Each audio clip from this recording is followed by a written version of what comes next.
Bonjour à toutes et à tous, nous voici de retour pour la deuxième partie de l'installation du BL Touch, ce capteur. Alors j'ai commencé par ce support-là, le Fan Fang avec capteur BL Touch. Alors il est très bien, le seul souci que j'avais c'est qu'il y avait pas mal de points qui étaient inaccessibles. Donc toute la partie gauche là et la partie arrière du plateau étaient inaccessibles par le capteur. Du coup il fallait sonder manuellement et c'était un peu compliqué. Donc, j'ai dessiné ce support qui vient se fixer entre les deux roues là.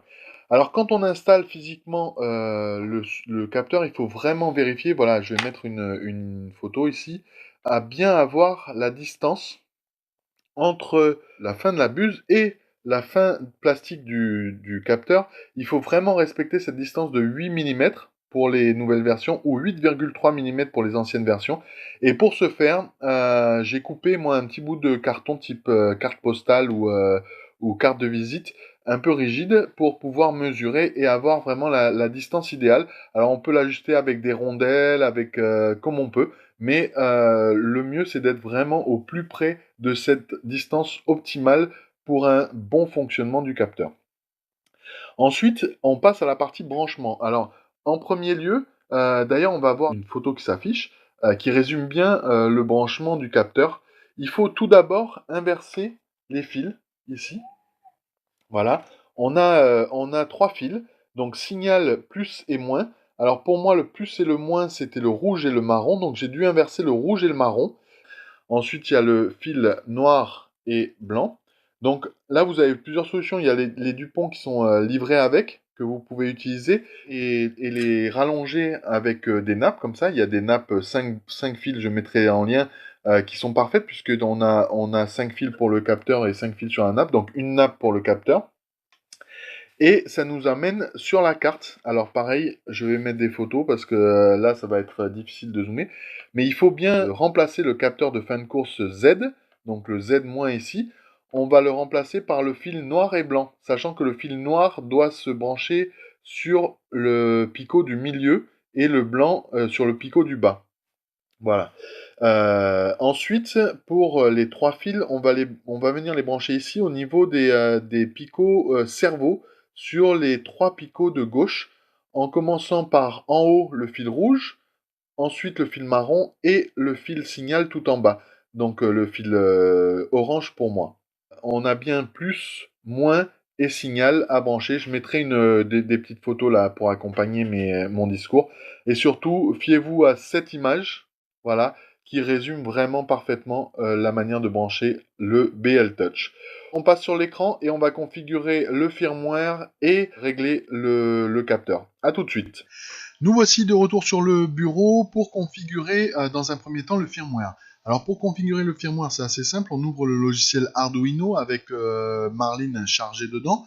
On se déplace dans le fichier configuration.h et alors là, il y a quelques petites modifications à faire. La première, c'est de décommenter la ligne avec le nom du capteur, donc le BL Touch. Ça, c'est fait. Cette section-là, on n'y touche pas. Celle-ci, on y reviendra juste après en vidéo. En gros, on va définir l'offset du capteur par rapport à la buse. Là, il va falloir choisir la méthode de sonde. Alors, personnellement, j'ai choisi UBL. Alors, dans un premier temps, on commente la version manuelle.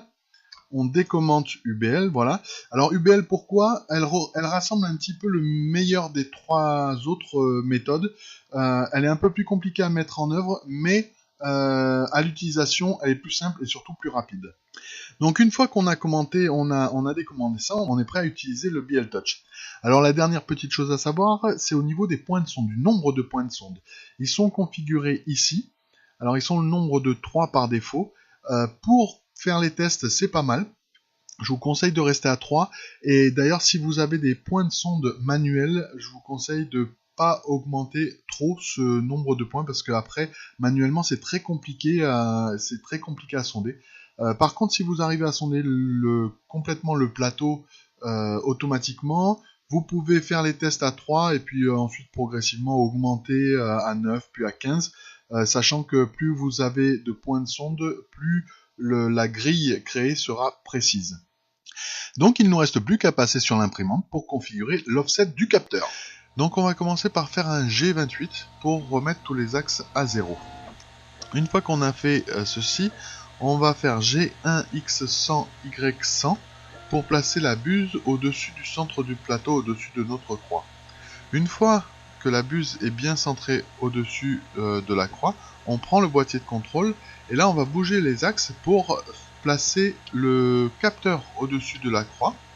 Une fois qu'on a la valeur de X et de Y, alors dans mon cas ce sera que Y, une fois qu'on a la valeur de Y, on soustrait 100 et selon la valeur obtenue, on la met dans la case qui s'affiche à l'écran.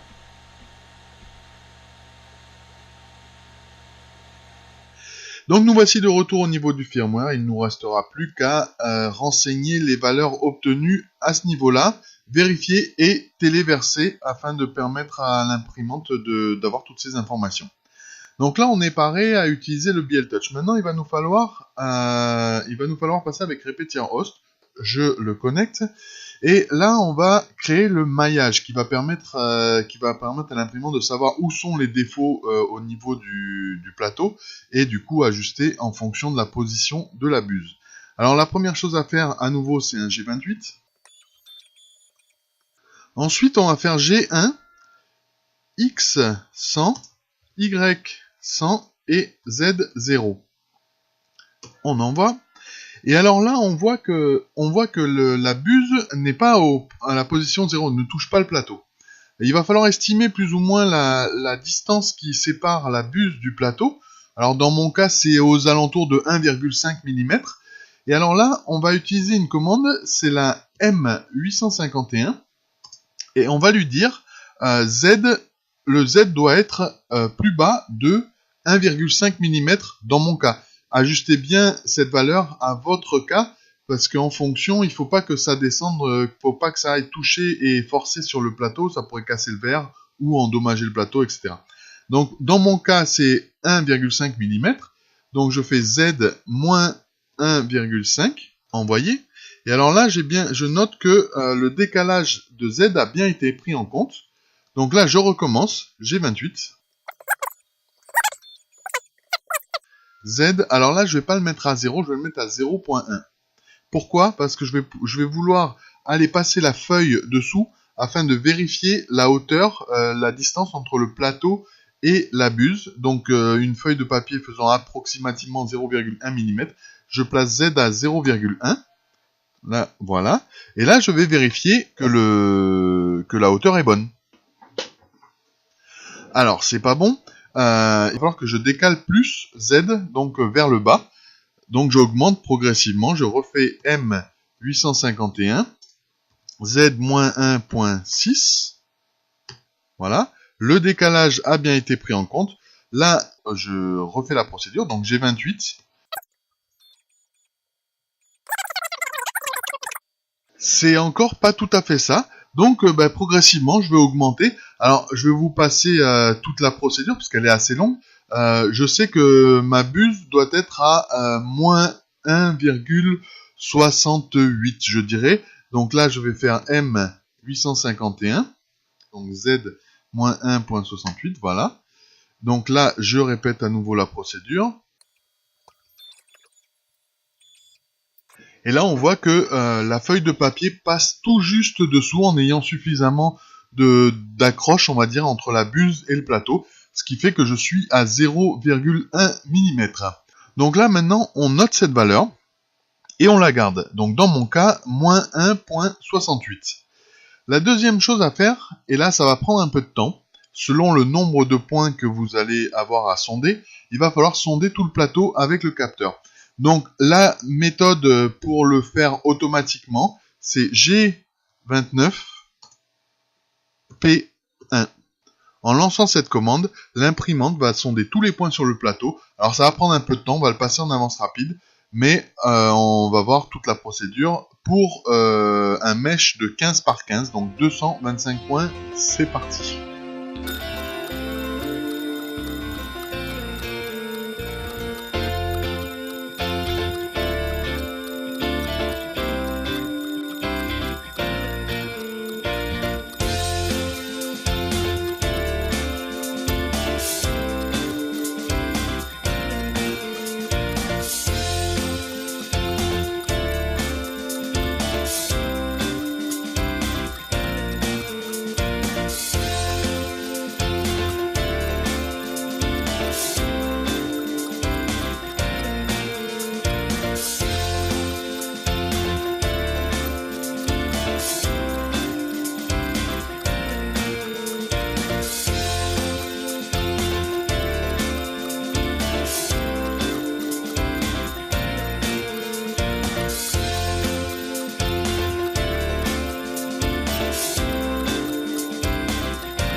Donc une fois la grille entièrement sondée, il va nous falloir la stocker. Alors pour ce faire, on utilise la commande G29 S0. Alors 0, c'est mon choix. On peut mettre 0, 1, 2, 3, 4 ou 5.